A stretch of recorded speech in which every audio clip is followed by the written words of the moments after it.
Hello ವೀಕ್ಷಕರೇ, ಪದ್ಮಾ ಶಿವಕುಮಾರ್ ಕಿಚನ್ಗೆ ಸ್ವಾಗತ. ಇವತ್ತು ನಾವು ಪೆಪ್ಪರ್ ಚಿಕನ್ ಮಾಡೋದನ್ನ ಹೇಳ್ಕೊಡ್ತಾ ಇದ್ದೀನಿ.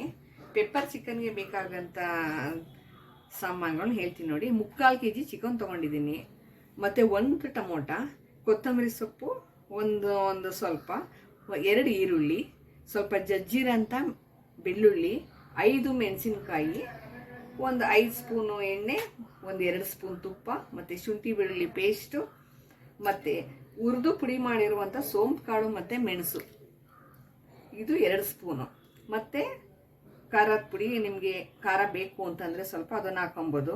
ಸ್ವಲ್ಪ ಕರಿಬೇವಿನ ಸೊಪ್ಪು, ಇದು ಸ್ವಲ್ಪ ಜಾಸ್ತಿ ಹಾಕೊಂಡ್ರೆ ನಿಮಗೆ ಫ್ಲೇವರ್ ಚೆನ್ನಾಗಿರುತ್ತೆ ಅಂತ ಇದನ್ನು ಹಾಕ್ಕೊಂಡಿದ್ದೀನಿ.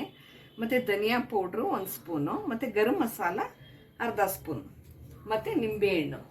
ನಿಂಬೆಹಣ್ಣು ಏನಕ್ಕೆ ಹಾಕ್ಬೇಕಪ್ಪ ಅಂದರೆ ಚಿಕನ್ ಸ್ವಲ್ಪ ಸಾಫ್ಟಾಗಿ ಬರುತ್ತೆ, ನಮಗೆ ಗ್ರೇವಿ ತುಂಬ ಚೆನ್ನಾಗಿ ಕಾಣಿಸುತ್ತದು. ಅದರಿಂದ ಇವಾಗ ನಾನು ಮಾಡಿ ತೋರಿಸ್ತೀನಿ ನೋಡಿ. ಸ್ಟವ್ ಆನ್ ಮಾಡಿದ್ದೀನಿ. ಈಗ ಬಾಣಲಿ ಇಟ್ಟಿದ್ದೀನಿ, ಕಡಾಯಿ ಇಟ್ಟಿದ್ದೀನಿ ನೋಡಿ.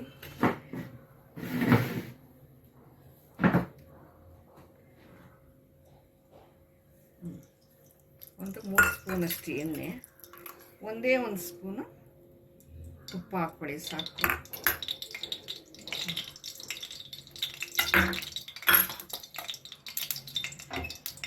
ನೋಡಿ ಎಣ್ಣೆ ಕಾದಿದೆ.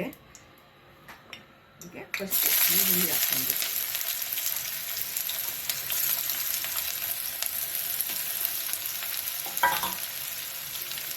ನಂತರ ಹಸಿಮೆಣಸಿನಕಾಯಿ,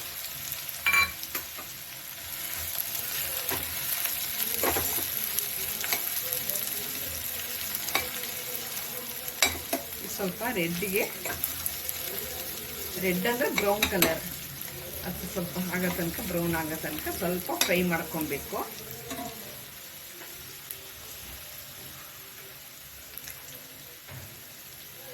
ಒಂದು ಚಿಟಿಕೆ ಅರಿಶಿಣ,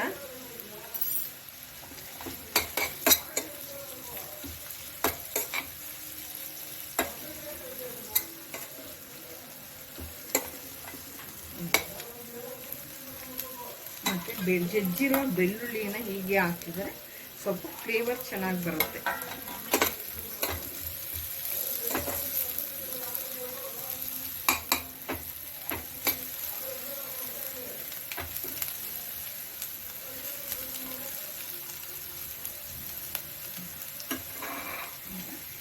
ಕರಿಬೇವಿನ ಸೊಪ್ಪು ಆ್ಯಡ್ ಮಾಡ್ಕೋಬೇಕು.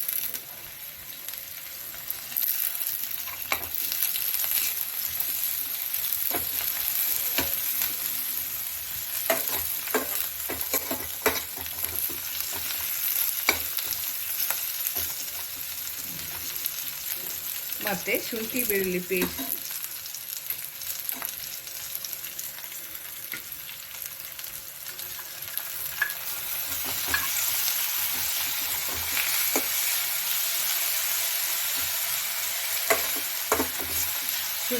ಪೇಸ್ಟ್,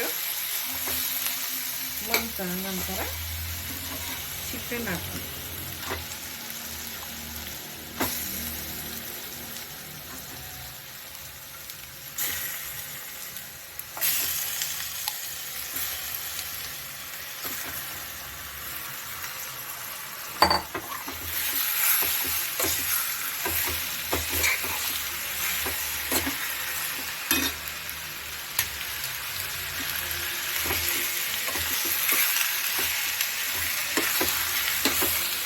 ಅದು ನೀರು ಸ್ವಲ್ಪ ಕ್ಲೋಸ್ ಮಾಡಿದರೆ ಸ್ವಲ್ಪ ಬೇಯುತ್ತೆ ಚಿಕನ್ ಇದರಲ್ಲೇ. ನೋಡಿ, ಈಗ ಕ್ಲೋಸ್ ಮಾಡಿದೆ. ಈಗ 5 ನಿಮಿಷ ಆಯಿತು. ಪೆಪ್ಪರ್ ಚಿಕನ್ ರೆಡಿಯಾಗಿದೆ ನೋಡಿ ವೀಕ್ಷಕರೇ. ಈಗ ಪೆಪ್ಪರ್ ಚಿಕನ್ ರೆಡಿಯಾಗಿದೆ. ನಾನು ಮಾಡುವ ವಿಧಾನ ನಿಮಗೆ ಇಷ್ಟ ಆಗಿದೆ ಅಂತ ಭಾವಿಸ್ತೀನಿ. Thank you. ನನ್ನ ಚಾನಲ್ನ ಸಬ್ಸ್ಕ್ರೈಬ್ ಮಾಡಿ, ಲೈಕ್ ಮಾಡಿ.